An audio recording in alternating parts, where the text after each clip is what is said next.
আমি তো ঠিক বুঝবার পারলাম না এই কথা বলছিলেন আপনি।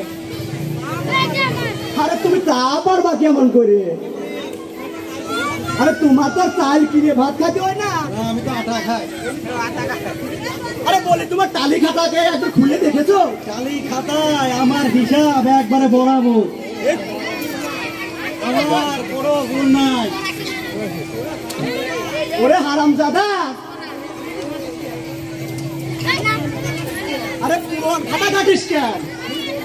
কত সুদের টাকার জন্য তো আমার আর কেউ আসে না। আরে কেএমবি লোক সারিয়ে থাকার সহযোগিতা করতেছে, উঠিয়ে এক প্রকার নিয়াই বন্ধ করতেছে। হুজুর হুজুর ওই যে গেল দেখেন, ওই যে দেখেন, ওই যে আয় না হুজুর।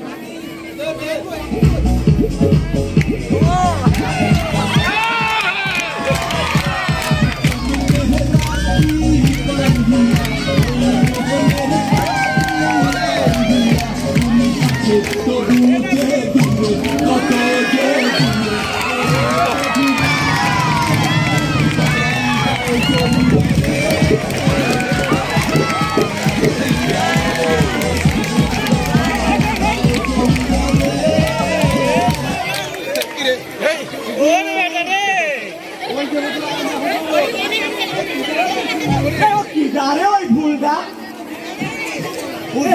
ওই যে সমিনের মিয়া, আয় না। বাবা বাবা, দেখছি তো অনেক সুন্দর রে ভুলটা। আরে গবরে পদ্ম ফুল ফুটেছে দেখছিস? আরে হুজুর বাচ্চা তো ঘরে আপনি এত লুচমি করা লাগবে কে? যে কামে যাচ্ছি বলেন সেই কাজে যায়। তাই সত্যি বউ শক্তি এত লুচমি করা ভালো না। পরান রে, ও পরান, আরে আজ আমার আর কিছু ভালো লাগবে না রে। আরে পরের দিন গাড়িটা ঘোরা রে। এত ঘুরো মই তোমার আজ ঘুমিও। চল ওই সমীরের বাড়ি যাই। এই না বললেন আপনি যাবেন না, তাহলে আবার সমীরের বাড়ি যাবেন। ঘটনাটা কি? আরে মানিকে মানিক রে, শুয়োর ছেলে কসু। আরে ওই মেয়েটা না আমার খুব মনে ধরেছে, তুই একটা ব্যবস্থা করা দেখ। এই এলাকায় আপনার তালায় কোনো মেয়ে লেখাপড়া করতে পারে না, যার সুন্দর চেহারা হয় তারই আপনি সুইতে দিয়ে তার আগে বাল্য বিবাহ দিয়ে দেন। এত নাটক বাদ দেন হুজুর। এই পুরো শালার কথা শোনেন আপনারা, কোন শাক সাথী আর কোন ছাগলের লাথি। বয়স ৮০ হয়ে গেল, লুচতামি করা বাদ গেল না। আরে বয়স আমার বেশি না, ওরে বয়স আমার বেশি না। ওরে টুকটুকির মা শুধু চুল কয়টা পাঠিয়ে গেছে বাতাস। ওরে বয়স হুজুরের বেশি না, ওরে টুকটুকির মা চুল কয়টা পাইয়ে গেছে বাতাসে। আমি এই বিয়ে আপনার করাই থাকবো। আসসালামু আলাইকুম মাস্টার সাহেব। দেখি রে, এ তুই তুই তুই কি জন্য আইছিস? চাইল মাইল দেবো না, টাকা নিয়ে ভোট দেছো। কোনে গেছে? ওই গিয়েছিলাম সমীর চাচার বাড়িতে। এ ওর বাড়ি তোর কি রে? ওর বাড়ি কি? ওর বাড়ি একটা মেয়ে আছে, তোর কি? তোর কামটা কি ওই বাড়ি? শুনলাম ওই সমীর চাচার নাকি শরীর খারাপ, তাই গিয়েছিলাম।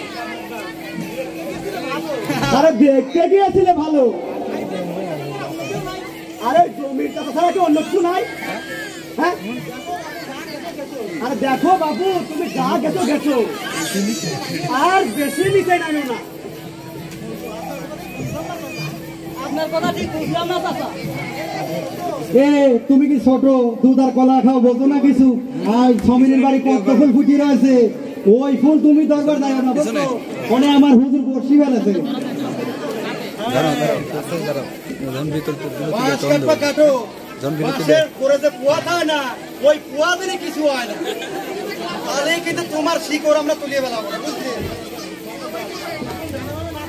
আরে এখন ডানে বামে না তাকিয়ে লক্ষ্মী ছেলের মতো বাড়িতে যাও। ঠিক আছে, আমি যাচ্ছি। দাঁড়াও, আরে তোমার পিলেনটা কতদিন থাকো না? নায়ক সাইডে করে। গাছ দি কয় সুসের বন্ধু আর তুমি আয়নার সাথে প্রেম করো।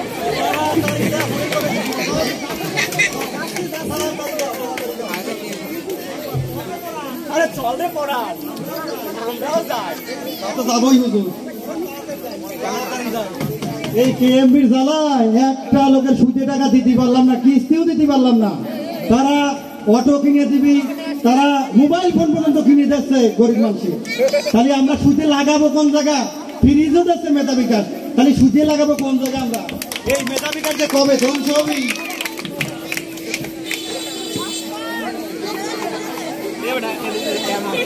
আবার কি হয়, আবার চালু করে দেবো।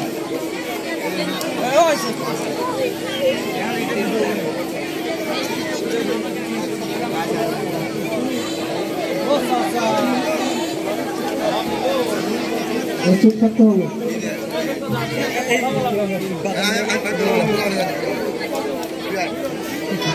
কি বলতে চান চাচা?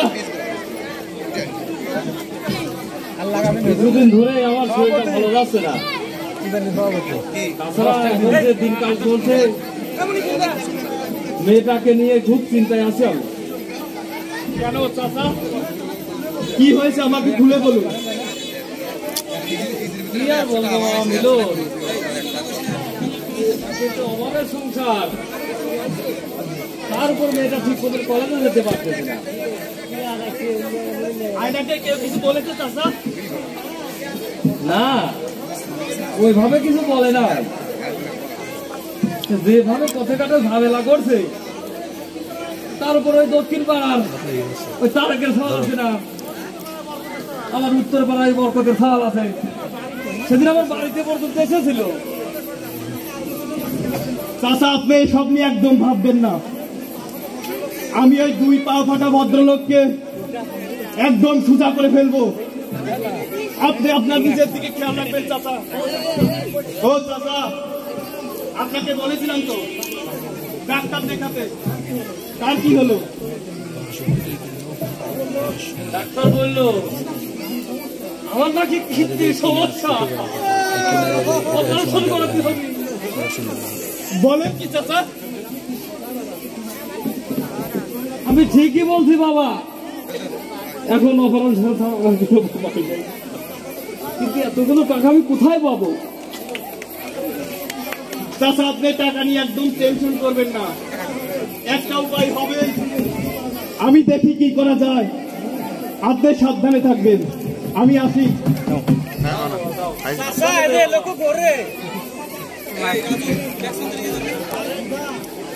হাই খুদা, এখন যদি আমার কিছু একটা হয়ে যায়, আমার এই মেয়েটার কি হবে? বাবা সাহেব, তুমি এত ভাবতেছো কেন?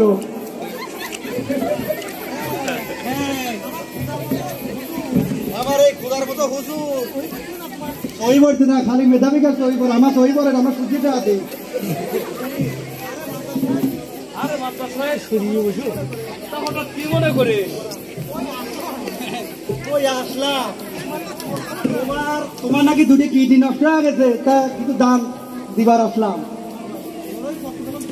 আরে বড়ই কষ্ট পেলাম ছবির আলী।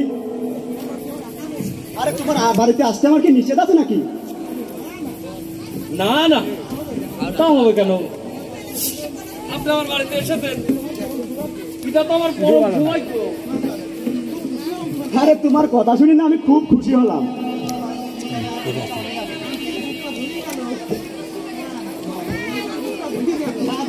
বুকটা ভরিয়ে গেছে। এখন কেমন আছো? ভালো নেই রে ভাই, ডাক্তার বলেছে আমার কিডনির সমস্যা, আমার অনেক টাকা লাগবে অপারেশন করতে। আরে টাকার জন্য তুমি চিন্তা করো না, অপারেশনের জন্য তোমার যত টাকা লাগে আমি তোমাকে দিব। আর তুমি যতদিন আমার কাছে সুদের টাকার জন্য কিছু, তোমাকে কোনোদিন আমি ফিরিয়ে দিয়েছি নাকি? আরে পড়ান, তুই বলিস না কেন? আমি সবসময় আপনার কথা বলি, এই কথা তো সত্যি কথা হুজুর। সুদে টাকার জন্য কেউ ফেরে নাই, তবে বর্তমান ফিরে যাচ্ছে কারণ মেধা বিকাশের জন্য। আরে টাকা যতই লাগুক, আরে সে চিন্তা তোমার করার দরকার নেই, আমাকে লাভ দিতে হবে না। ওই তুমি আস্তে আস্তে আসল টাকা দিও, কিন্তু তোমার বাড়িতে একটা ফুল আছে, তোমার মেয়েটা দিও। এসব ভাবনা, তোমার বাবার সময় নাই পরানালি। আমি পরানালি বাইসে থাকতি তোমার অপারেশন ফ্রিতে হবে। তোমার বাড়িতে একটা পদ্ম ফুল আছে, ওইটাই যথেষ্ট। দেখি কি করা যায়। আরে দেখা দেখার কিছু নেই, আর তোমার তো শুধু ওই একটি মেয়ে, আর বিয়ে দিলে পরে তোমার সব। ঠিক আছে সমীর আলী, তাহলে ওই কথাটাই রইল। চল রে পড়ান, এখন আমরা যাই। সমীর আলী, তুমি অপারেশনের জন্য টেনশন করো না। তোমার সুবিধার জন্য আমরা আছি। তবে হ্যাঁ, একটা কথা, শর্ত আছে। মেধা বিকাশের কাছে যাইও না, কারণ ওরা সব সময় মানুষের কুবুদ্ধি দেয়। তুমি ওদের কাছে যাবা না, বুঝলে? সুজি টাকার জন্য আমার কাছে আসবা, ওদের কাছে যাইও না, বুঝছো? ওরা মানুষের খারাপ পথে রাখছে। ওদের কাছে যাইও না কিন্তু। আমি এখন যাই, বাড়িতে অনেক কাজ করে আসছি, সেগুলো তো আমার করতে হবে।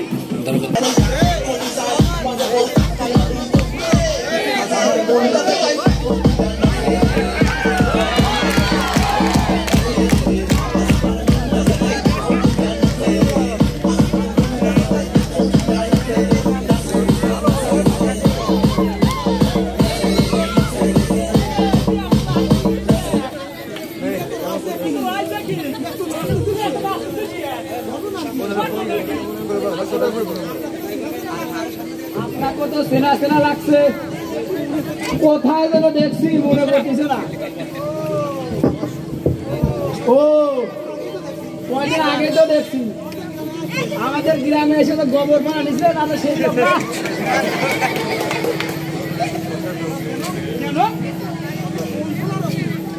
আপনি কোন থানার আছি? সব পরিচয় আবার আপনার কাছে দিতে হবে। ভালো করে কথা বল, আমার গ্রামেটা। আমার কিন্তু আবার তেরা কথা ভালো লাগে না। কই যাবেন আপনি, তাড়াতাড়ি বলেন। কোনে আবার যাবো? আমি যাবো আমার শ্বশুর বাড়ি। ও আগে খাবেন তো, আপনি আবার দুলো মাই। আমাদের শ্বশুরের নাম কি? এখনো শ্বশুর হয় নাই, ওটা আমার চাচাতো ভাইয়ের শ্বশুর। আপাতত ওটা দিয়ে চালিয়ে যাবো, কয়েকদিন পরে আমারও হয়ে যাবে। ওটা সৈরু। এ সত্যি করে বলেন তো, আপনার মাথা কয়টা? আমি তো মনে হয় বুটারা 20-22 কিলো না। আমাকে দেখে কি আপনি মতন মনে হয়? একজন মানুষের মাথা কয়টা থাকে? আপনি যেভাবে করছেন, আমার তো মনে হয় আপনি ওখানে মাথা নষ্ট হবে। আচ্ছা বাদ দেন, আপনি হবু শ্বশুরের নামটা কি একটু বলেন তো? আপনি তো দেখছেন নাসর বান্দা। একজন ভদ্রলোকের সাথে কিভাবে কথা বলতে হয় তাও শিখেন না আপনি। সারা গোবর ফোলা যায়, সারা ভদ্রলোক।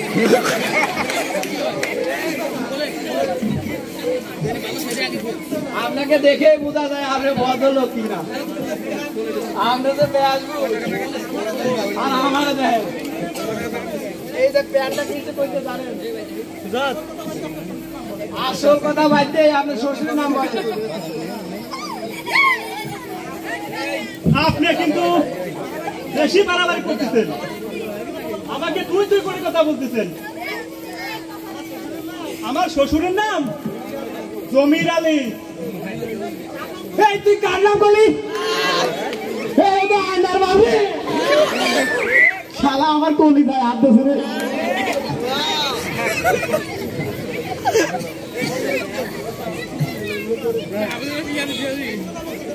আপনি কিন্তু বেশি কথা বলতেছেন এবার।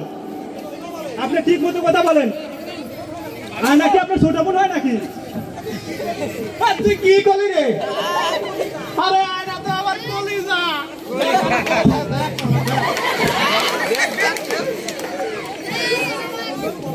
এমন ভাবে কথা বলতেছো,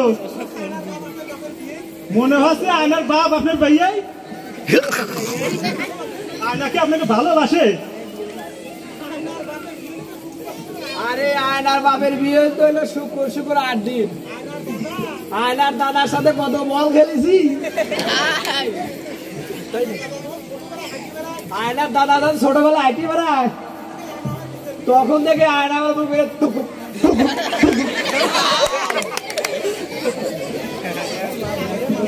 আগে করছি যদি ভালো চান তাহলে ওই আমার ওই পথেরটা সরে দাঁড়ান। আমিও দেখে নেব আয়নাকে কে আমার কাছ থেকে কেড়ে নেয়। আরে যা যা, তোর মতো কত পাগল দেখলাম, তুই তো আমার নতুন পাগল। তুই আবার আয়নার কি করবি?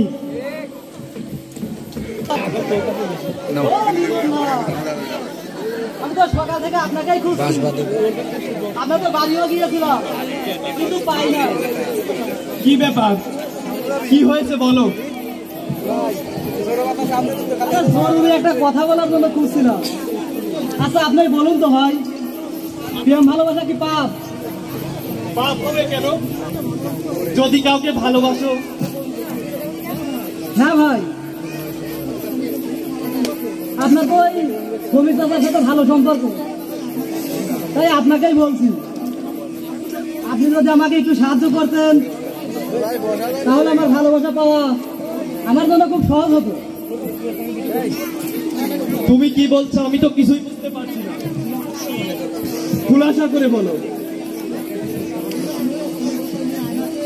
আসলে আমি ওই শ্রমিক চাচার মেয়ে আয়নাকে অনেক ভালোবাসি। ও তাই বলো, আয়নাকে ভালোবাসো? আয়নাকে এ কথা জানে? না মানে আয়নাকে বলার সাহস পাই না, তাই আপনাকে বলছি। শোনো ভাই, আমি আপনাকে একটা কথা বলি, আয়না যদি ভালো না বাসে, তাহলে তুমি এই পথ থেকে সরে দাঁড়াও, আমাকে ওকে ডিস্টার্ব করো না, ওকে ওর মতো থাকতে দাও। আমার কথাগুলো বাড়িতে গিয়ে মন দিয়ে ভাববে ভাই, অযথা শুধু শুধু কাউকে বিরক্ত করো না, তোমার ঘরে তো মা বোন আছে। আচ্ছা ভাই, মিলন ভাই তো ঠিকই বলেছে, বিষয়টা তো আমি আগে ভেবে দেখিনি। আচ্ছা ঠিক আছে, আগে বাড়ি যাই, তারপর ভাবি কি করা যায়।